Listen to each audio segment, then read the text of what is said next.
Hello guys, तो स्वागत है आपका नाइटमेयर नैरेटिव्स यूट्यूब चैनल पर, जहां हर कहानी होती है एक डरावना ख्वाब। आज जो दर्दनाक कहानी हम आपके लिए लाए हैं उसका नाम है डार्क वेल। तो लाइट्स ऑफ कर लीजिए, हेडफोन्स पहन लीजिए और तैयार हो जाइए एक और रात भर सतने वाली कहानी के लिए। भैरवपुर गांव छोटा था, लेकिन उसके चारों ओर फैले जंगल किसी रहस्य की तरह थे, गहरे, घने और शांत।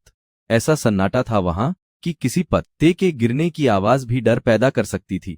अगस्त की ठंडी सुबह थी, हल्का कुहासा था और हवाओं में कुछ अजीब सी गंध। ठीक उसी सुबह गांव में एक अजनबी पहुंचा, राघव चौधरी, जल विज्ञान हाइड्रोलॉजी का शोधकर्ता। उसने जीप से उतरते ही अपनी डायरी में नोट किया, भैरवपुर पानी की कमी से जूझता गांव, बारिश अच्छी फिर भी कुएं सूखे, खोज जरूरी है। गांव वालों की निगाहें उस पर घड़ी थीं। वह उनके लिए सिर्फ कोई सरकारी अफसर नहीं था, बल्कि एक नया खतरा था जो उस रहस्य के करीब जाने वाला था जिसे वे धड़ियों से छिपा रहे थे। भाग 2, कुआं जो पानी नहीं देता। तीसरे ही दिन राघव ने गांव के सारे जल स्रोतों की जांच शुरू कर दी। हैंडपंप, तालाब, झरने, सब पर शोध किया, लेकिन सबसे रहस्यमय चीज थी गांव से 2 किलोमीटर दूर जंगल में स्थित पुराना कुआं। गांव के बच्चे उसे भूतिया कुआं कहते थे। जब राघव ने उस कुएं का जिक्र सरपंच से किया, वह चुप हो गया। थोड़ी देर बाद बोला, उधर मत जाना बाबू साहब, वो कुआं प्यास नहीं बुझाता, जिंदगी निगलता है। राघव ने हंसते हुए कहा, अरे भूत प्रेत तो हमारी पढ़ाई में नहीं होते सरपंच जी। सरपंच ने सिर झुका लिया, आपकी किताबों में नहीं होते, पर हमारे खेतों में दफन हैं। भाग 3, रात की पहली चीख। रात को राघव अपने तंबू में सोने की कोशिश कर रहा था। ठंडी हवा चल रही थी, लेकिन उसके भीतर कोई बेचैनी थी। करीब 1 बजे के आसपास उसे जंगल की दिशा से कुछ सुनाई दिया। बच्चे के रोने की आवाज, धीमी, दर्द भरी, गूंजती हुई। राघव चौंक कर उठा, टॉर्च उठाई और बाहर निकला। अंधेरे में टॉर्च की रोशनी कांप रही थी और आवाज धीरे धीरे फिर से सुनाई दी, माँ माँ।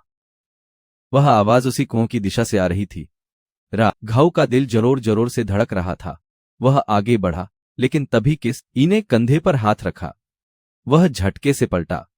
वो थी धौली दादी, गांव की सबसे बुजुर्ग और रहस्यमयी महिला। उसकी आंखें अंधेरे में भी चमक रही थीं। वह फुसफुसाई, कुएं से आवाजें आती हैं, पर वो जिंदा नहीं होती। जो सुन ले उसकी मौत तय होती है। भाग 4, विज्ञान बनाम विश्वास। अगली सुबह राघव ने अपने सहायक प्रणव के साथ उस कुएं की ओर जाने का फैसला किया।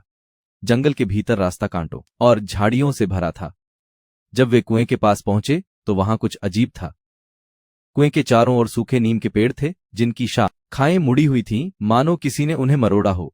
जमीन काली थी, जैसे वहां कुछ जला हो, और कुएं के पास बंधा हुआ एक पुराना घुंघरून वाला झूला हवा में खुद ब खुद हिल रहा था। प्रणव डर गया, बोला, सर, ये जगह ठीक नहीं है। राघव ने नीचे झांक कर देखा। कुआं बहुत गहरा था। पानी दिखाई नहीं दिया, लेकिन कुछ था वहां नीचे, परछाइयां जो स्थिर नहीं थीं। वह कैमरा निकाल हो ही रहा था कि अचानक उसकी घड़ी बंद हो गई और मोबाइल नेटवर्क गायब। भाग 5, बिना आंखों वाली औरत। रात को राघव को एक भयानक सपना आया। वह कुएं के किनारे खड़ा था। एक औरत कुएं से बाहर आ रही थी। Thanks for watching. If you're still alone, then subscribe our YouTube channel to get scary and creepy stories daily.